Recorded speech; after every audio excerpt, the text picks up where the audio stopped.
Hello students, my name is Dr. Ritu Sharma and today we will learn about maladjustment from the paper Childhood and Growing Up, module 3. So,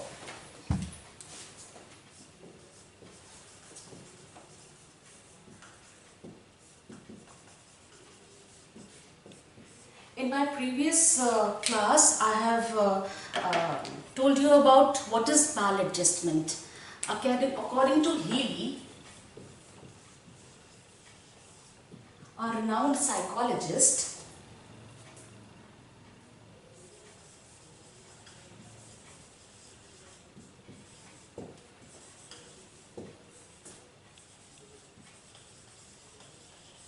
when there is disharmony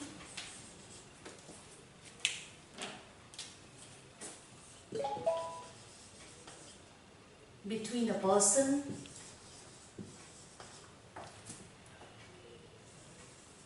and his environment,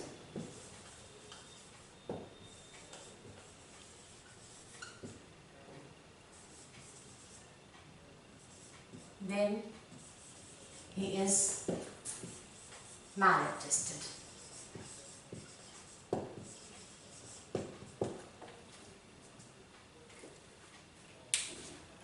Maladjustment is the disharmony between a person and his environment. Means a person is not able to adjust in his environment personally, professionally, socially, then he is considered as maladjustment. There are many reasons about maladjustment. No person is well adjusted. In our daily life we find ourselves little uncomfortable or little unfit for the situation or event. Sometimes professionally also, at our workplace, at our home, at our family front, and in society also, somehow we feel that we are not able to give our best. For example, at our workplace, when we do not get proper recognition or proper environment, then it is also a kind of maladjustment, that we are not able to adjust. If at workplace we are not getting proper recognition or proper facility, we have a choice, but in case if we are not able to grab the choice, or if we are not able to decide what we have to do at that situation, we will definitely suffer from maladjustment. Same in the case with family. In family, if there is a conflict and if a person is not emotionally strong, and if he is not able to cope up with the environment, he will suffer with maladjustment. So it has been seen that no person is well adjusted, but when this improper adjustment happens regularly and person is not able to cope up with the situation, then he suffers from maladjustment. There are certain factors, causes which leads to maladjustment. In my previous class I have discussed those factors. I will again revise it. Factors like causes. What are the causes? So causes like personal factor, personal cause hai. Then there is social cause, professional cause, and yes, the most important, physical cause.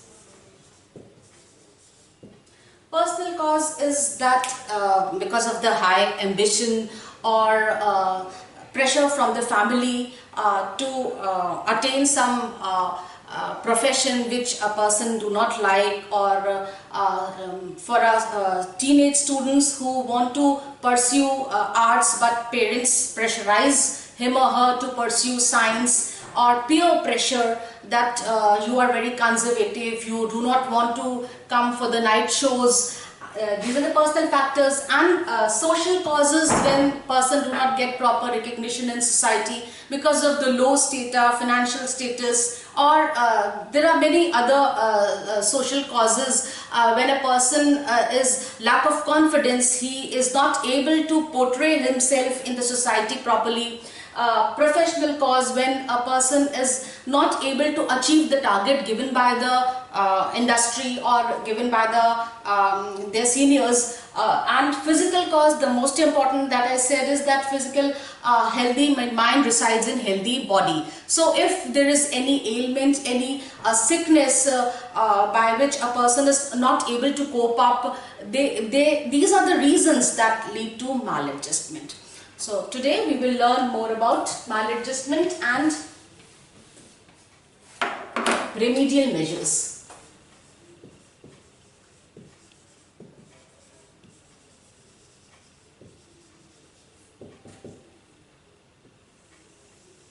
By educationist, by psychologist, by sociologist, and in medical field, it is considered that there is solution to every problem in life, whether it belongs to personal problem, whether it is professional, whether it is medical. There is a solution to every problem. So to deal with maladjustment, there are certain remedial measures to prevent maladjustment in person. First is, we'll begin from school environment. If we find any student suffering from maladjustment, he is either extremely introvert or extremely extrovert. These are the conditions which differentiate student from other adjusted student. If a person is very talkative and he is not keeping control over his tongue, where he is speaking, what he is speaking, trying to argue at every situation with teachers, with seniors, with classmates, then there is a possibility that he is maladjusted. And sometimes it is also seen that students do not speak at all in the class for the full day. They do not speak, they do not stand up to answer questions, and they do not participate, they do not mingle with friends, they do not make friends in the class. Then there is certainly some problem in them and they are maladjusted. So to prevent this situation, it is the responsibility of the teacher to look after the class and solve the problems of the student. सबसे पहला तो यही होता है कि एक बहुत ही conducive learning environment होना चाहिए स्कूल में. एक टीचर का एटीट्यूड बहुत पॉजिटिव होना चाहिए. उसका जो एक चीयरफुल और पॉजिटिव एटीट्यूड है वो बहुत ज़्यादा स्ट्रॉन्ग इम्पैक्ट स्टूडेंट्स के ऊपर छोड़ता है, और वो स्टूडेंट्स जो है वो एक तरह का एक अच्छा rapport, friendly rapport. What is a teacher? A friend, philosopher and a guide. So teacher का इतना जो पावरफुल इम्पैक्ट स्टूडेंट पे पड़ता है, पॉजिटिव इम्पैक्ट जो स्टूडेंट पे पड़ता है, वो उसके एटीट्यूड से पड़ता है. अगर चीयरफुल एटीट्यूड है, इनकरेजिंग है, बहुत मोटिवेटिंग है, तो कहीं ना कहीं वो ये प्रॉब्लम सॉल्व करता है. जैसे मैंने दो कैटेगरी बताई, जो बहुत इंट्रोवर्ट है और बहुत एक्सट्रोवर्ट है. अगर वो टीचर ने फाइंड आउट कर ली है तो वो बहुत जल्दी काम with the help of talking with the students and making them participate in activities, थोड़ा उसको सॉल्व कर सकते हैं. उनके पेरेंट्स से बात करके उनको और चीज़ों, उनके इंटरेस्ट की चीज़ें हैं उनमें उनको इन्वॉल्व करके ये चीज़ें सॉल्व की जा सकती हैं. और जो बहुत एक्सट्रोवर्ट है उनकी भी एनर्जी चैनलाइज होना बहुत ज़रूरी है. अगर वो बहुत एक्सट्रोवर्ट है, इसका मतलब थॉट्स, थिंकिंग ज़्यादा है उनके अंदर, तो उनको उस तरीके से इन्वॉल्व करना है डिबेट कंपटीशन में या एक्सटेम्पोर में, इस तरीके की चीज़ों में, क्रिएटिव राइटिंग में, इन चीज़ों में उनको इन्वॉल्व करना है, जिससे जो उनकी इनहिबिशन है, जो एक इन्फीरियरिटी कॉम्प्लेक्स है, वो ख़त्म हो और वो एक वेल एडजस्टेड पर्सन के रूप में अपने आप को कल्टिवेट कर पाए. Next, which is very important, is recognition of problem.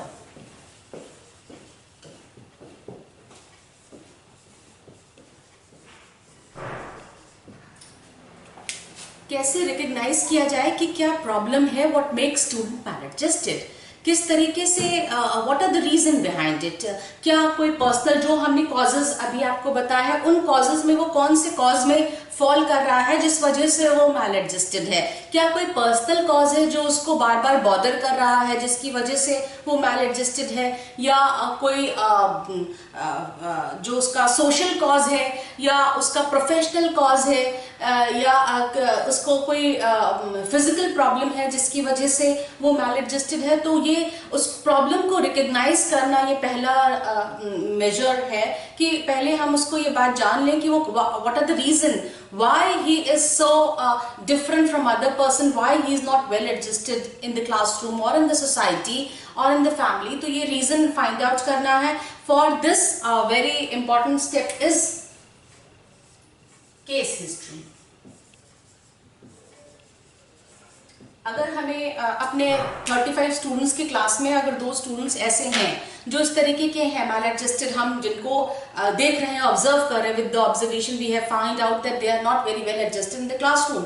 So recognition of the problem is with the help of case history. हमें एक केस हिस्ट्री उनकी तैयार करनी पड़ेगी जिसमें हमें कुछ क्वेश्चंस उनसे पूछने पड़ेंगे, उनके पेरेंट्स से पूछने पड़ेंगे, और जिससे हम ये फाइंड आउट कर पाएंगे कि what is the reason behind their maladjustment, and the reason will be solved with the help of classmates, with the help of their parents, and with the help of counseling.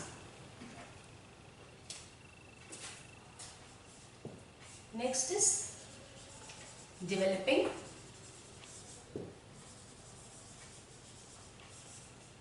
interest. So हमेशा ये कहा जाता है कि cultivate one constructive habit, which is very important.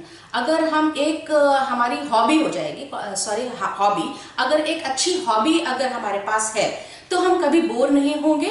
और वो एक बहुत ही ओल्ड सेइंग है कि empty mind is devils workshop. अगर हमारा खाली मस्तिष्क शैतान का घर, अगर हम खाली हैं, अगर हमारा दिमाग खाली है तो बहुत तरीके की डीकंस्ट्रक्टिव थॉट्स और बहुत से इविल थॉट्स हमारे माइंड में आते हैं. तो उस स्थिति में एक इंटरेस्ट पैदा करना किसी भी चीज में according to students ability is very important. And इसको टीचर को देखना हैगा कि किस चीज में उसको इंटरेस्ट है. उसको स्पोर्ट्स में इंटरेस्ट है, उसको राइटिंग में इंटरेस्ट है, क्रिएटिव राइटिंग में इंटरेस्ट है, स्टोरी टेलिंग में, पोइट्री राइटिंग में है, या पेंटिंग में है, या कुछ क्राफ्ट में उसका इंटरेस्ट है. कोई ना कोई एरिया जरूर होता है हर एक व्यक्ति का जिसमें उसको बहुत इंटरेस्ट और प्लेजर मिलता है. तो उसको हमें एक कंस्ट्रक्टिव हैबिट की तरह, हॉबी की तरह उसको डेवलप करना है, उसके इंटरेस्ट को, और वो उसको डिस्ट्रैक्ट करेगा अपने मैल एडजस्टमेंट और जो उसकी एक नेगेटिव क्वालिटी है, जो उसका एक लिमिटेड कंट्रोल्ड जो एनवायरनमेंट है उससे बाहर निकलने के लिए उसको हेल्प आउट करेगा कि वो कैसे अपने आप को कोप अप कर पाए इस मैल एडजस्टमेंट से, इस एबनॉर्मेलिटी से, और वो एक अपने आप को नॉर्मल ह्यूमन बीइंग की तरह एक जगह पे एस्टैब्लिश कर सके. नेक्स्ट इज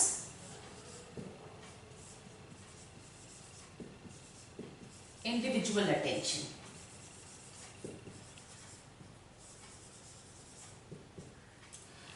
जब भी कभी ऐसे केसेस होते हैं तो मोस्ट इंपॉर्टेंट होता है individual attention. And individual attention is concerned with individual difference.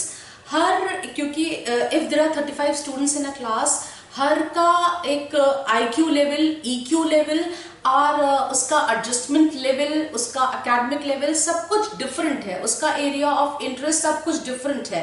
तो उस तरीके से एक बच्चे को, एक स्टूडेंट को अटेंशन पे करना है, इंडिविजुअल अटेंशन पे करना है. And specially when we have find out that this child is having problem, so उस पर एक इंडिविजुअल अटेंशन पे करना पड़ेगा. क्योंकि केस हिस्ट्री जब उसकी बनाई जाएगी तो वो एक इंडिविजुअल की बनाई जाएगी, एक स्टूडेंट की बनाई जाएगी.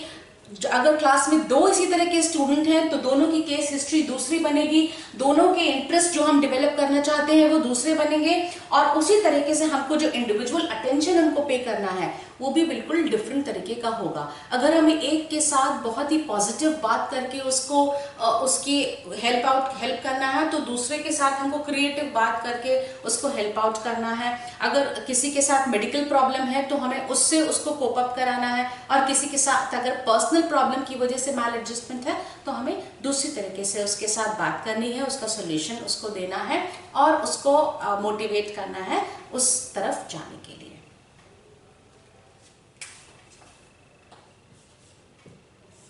Next is healthy competition.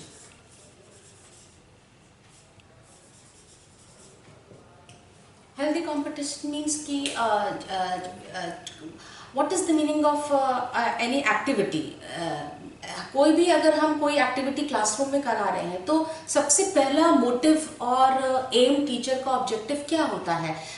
उसका ऑब्जेक्टिव होता है कि every student should participate irrespective of the fact that who will win, let the best win। और who will win मतलब जो अच्छा करे वो जीते, लेकिन सब भाग ले, everyone participation is important। तो उस एक्टिविटी में सब लोग पार्टिसिपेट करें और अगर एक बार एक स्टूडेंट विन कर रहा है तो there is a possibility that next time कोई दूसरा स्टूडेंट विन करे। वो एक बहुत इंपॉर्टेंट है कि हेल्दी कंपटीशन होना चाहिए, अनबाइज्ड होना चाहिए, टीचर को पूरा ध्यान रखना चाहिए कि क्लास में किसी भी तरीके का अनजस्ट बिहेवियर ना हो और पार्शियलिटी ना हो, so that there is no problem of inferiority complex और maladjustment in the classroom.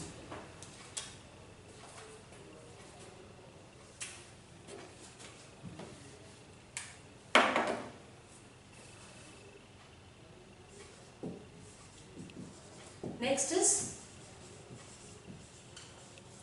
guidance and counseling.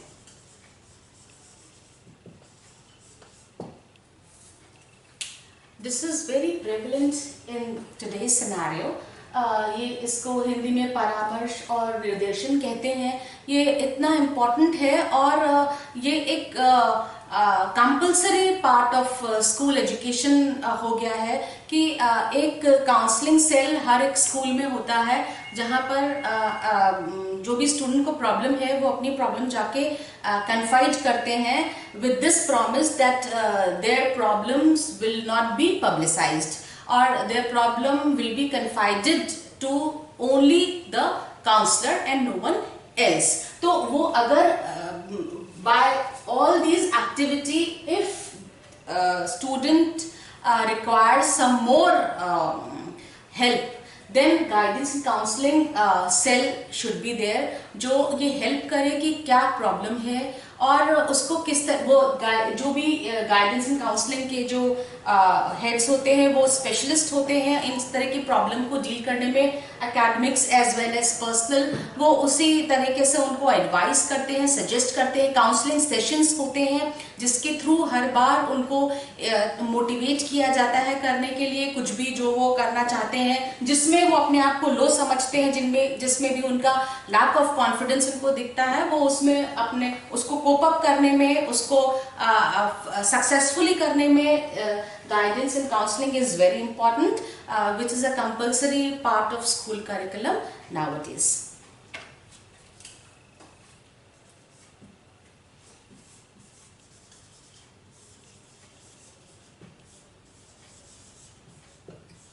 Democratic attitude,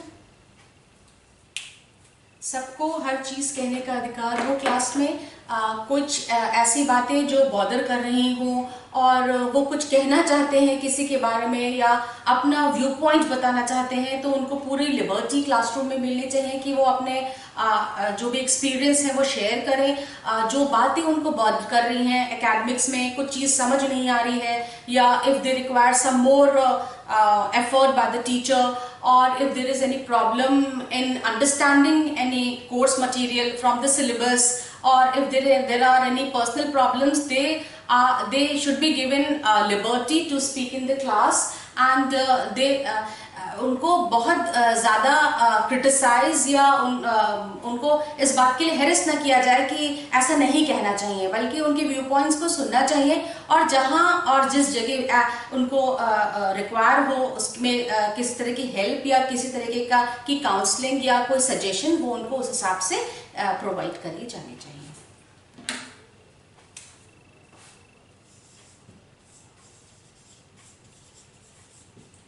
Next is contact meeting. with parents. This is also very important. Some schools में primary and junior level तक तो ये possible हो जाता है कि parents teacher meeting होती है, पेरेंट्स टीचर एसोसिएशन होता है, जिसमें पेरेंट्स अपने बच्चों की बात सुनने के लिए स्कूल में आते हैं, टीचर से डिस्कस करते हैं, उनके जो भी परफॉर्मेंस होता है उसके बारे में डिस्कस करते हैं. लेकिन ग्रेजुअली जब स्टूडेंट बड़े हो जाते हैं तो उनके पेरेंट्स के साथ उनके टीचर का कोई कॉन्टैक्ट नहीं रहता है. वो उनसे कांटेक्ट नहीं कर पाते हैं कि उनका बच्चा कैसे परफॉर्म कर रहा है या उसका जो मेंटल स्टेट है वो कैसी है. This is very important and one thing which I explain in all my classes that it is also a responsibility of a parents to wow their child. ये मैं हर बार अपने क्लास में कहती हूँ, हर लेक्चर में अपने ये बात बताती हूँ कि जब भी since we have to deal our children psychologically because of the changing scenario, because of the changing environment, we have to wow our children. What is this wow? I quickly discuss this. Wow your children. Worthy, original, and welcome, which mostly parents forget. हम अपने बच्चों को अगर इस वाव का use करें तो शायद उनके ऊपर बहुत ज्यादा इसका पॉजिटिव इम्पैक्ट पड़ेगा. बहुत छोटी सी बात है कि अगर लेट राइजर है कोई तो उसको हम क्रिटिसाइज करते हैं कि देर में उठता है, देर में उठती है, but we do not find out the reason कि क्या रीजन है देर में उठने का. क्या लेट नाइट स्टडीज थी, क्या कोई मेडिकल प्रॉब्लम थी, क्या कोई एलिमेंट था, या कोई ऐसा थॉट जो उनको रिकरिंग परेशान करे जा रहा था, बॉदर करे जा रहा था, जिसकी वजह से वो रात में नहीं सो पाए, या उनका जो रिजल्ट अच्छा नहीं आया है, जो परसेंटेज अच्छे नहीं आए हैं, उसका रीजन क्या था, या उन्होंने जो खराब तरीके से जवाब दिया, जो उनका इम्प्रॉपर बिहेवियर था, what was the reason behind. So we forget this and we criticise. We sometimes we speak in high tone and teenagers do not accept. उनके पास इतना पेशेंस नहीं होता है बिकॉज वो एक ऐसी एज होती है जिसे कहा जाता है कि बहुत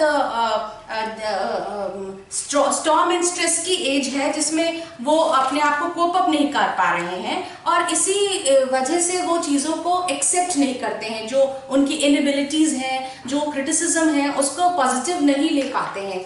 ये तो बहुत ग्रेजुअल प्रोसेस है कि जब हम जैसे जैसे हमारी एज बढ़ती है हम चीज़ों उस क्रिटिसिज्म को भी पॉजिटिवली लेते हैं और उसमें बेटर करने की कोशिश करते हैं. बट टीनेज में इट इज़ नॉट पॉसिबल, और वो एक तरीके का जो हमारे अंदर लैक ऑफ कॉन्फिडेंस और इन्फीरियरिटी कॉम्प्लेक्स जो पैदा करता है, वो एक मैलएडजस्टमेंट का कारण होता है. Now I would like to discuss some of the ways to improve.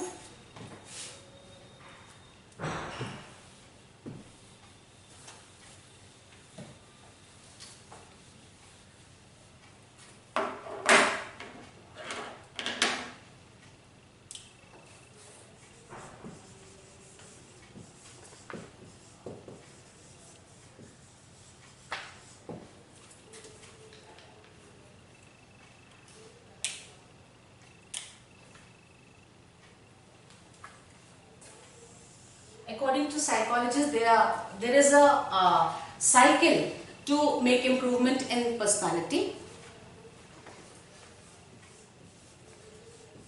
How to develop sound philosophy.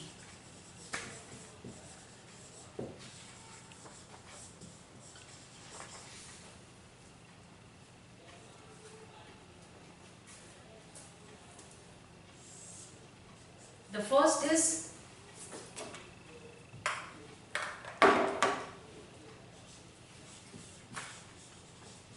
develop innate potentials.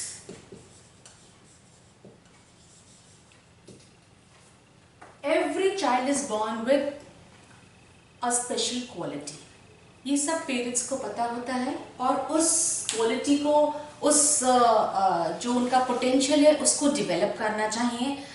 चाहे उसके लिए उनको उस स्पेशल क्लासेस या स्पेशल एक्सपर्ट की एडवाइस या किसी स्पेशल स्कूल में डालना पड़े तो वो करना चाहिए पेरेंट्स को, कि उनकी जो बच्चे की जो पैदाइशी जो उसका पोटेंशियल है उसको कैसे वो और इन्हांस कर सकते हैं, उसको कैसे बेटर कर सकते हैं। अगर एक बार उसमें ये कॉन्फिडेंस आ जाए कि उसके पास ये एक गुण है तो वो काफ़ी प्रोग्रेस अपनी लाइफ में कर सकता है।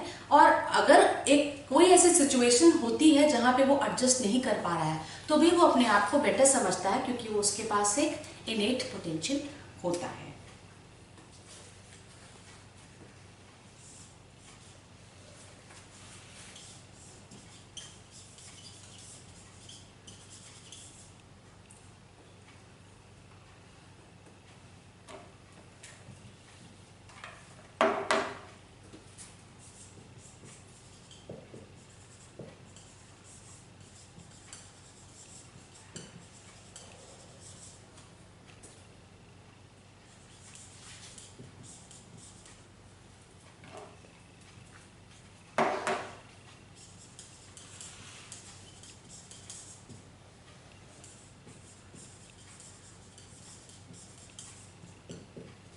जो उसकी डेवलप इनेट पोटेंशियल होता है वो उसको हेल्प करता है, हेल्प आउट करता है attaining emotional maturity and stability. अगर वो किसी चीज़ में कॉन्फिडेंट है तो उसका वो इमोशनली स्ट्रांग होगा, वो कभी भी बहुत जल्दी वीक नहीं पड़ेगा और उसके मैच्योरिटी लेवल भी हाई होगा।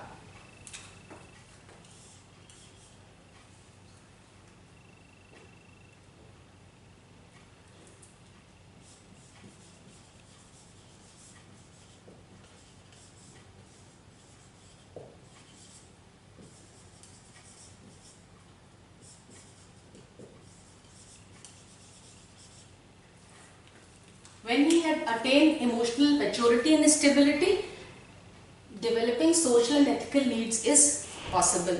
फिर उसको morality, values और सोसाइटी के नॉर्म्स समझाना उसके लिए उसको बहुत आसान हो जाएगा कि क्या चीज़ हमें किस तरह के डिसिप्लिन में रहना है, किस तरह के नॉर्म्स और किस तरह की वैल्यूज़ को हमको फॉलो करना है और हमें कैसे अपने से बड़ों की या अपने आसपास के लोगों की कैसे रिस्पेक्ट करनी है, कैसे एक बहुत ही कंजीनियल सा एनवायरनमेंट हमको स्टैब्लिश करना है, उनके उसके बारे में पता होगा।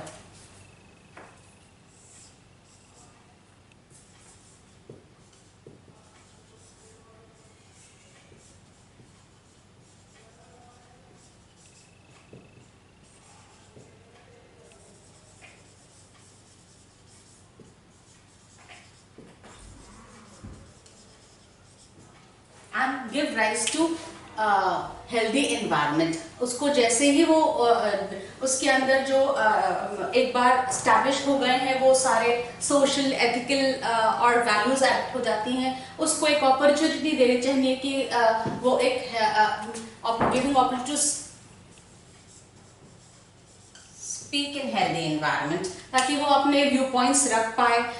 जो एक अच्छा उसका ग्रुप है, अगर वो कहीं सोसाइटी में किसी के साथ है, किसी कम्युनिटी में गया है या उसको पब्लिक स्पीकिंग के लिए टाइम मिल रहा है या कभी भी कोई अपॉर्चुनिटी स्कूल में मिल रही है तो उस टाइम में वो अपनी बात कह सके, अपनी व्यू पॉइंट्स को रख सके। एंड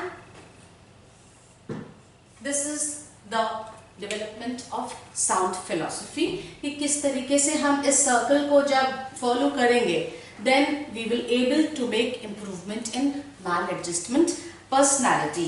और एक और बहुत important point जो मुझे अभी लगा कि आप लोगों को बता देना चाहिए, that is treatment and rehabilitation। In some cases it is seen that by giving counseling, by parent supports, by teacher and by other factors also, sometimes it is very difficult to make a student, a person into a well adjusted person। So in that case there are treatment and rehabilitation centers। बहुत सारे ऐसे संस्था हैं जहाँ पर proper treatment दिया जाता है, बहुत ही कॉन्फिडेंशियल होता है वो सब।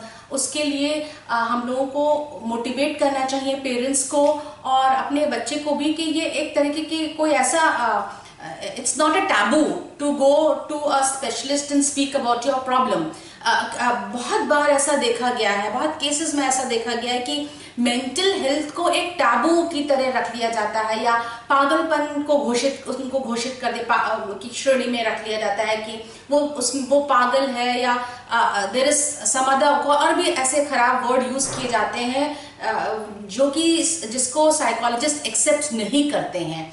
ये एक तरीके की स्टेट है, ये एक ह्यूमन बीइंग की एक स्टेट है। इसको इतना इसके लिए हमें इतना नेगेटिव नहीं सोचना चाहिए।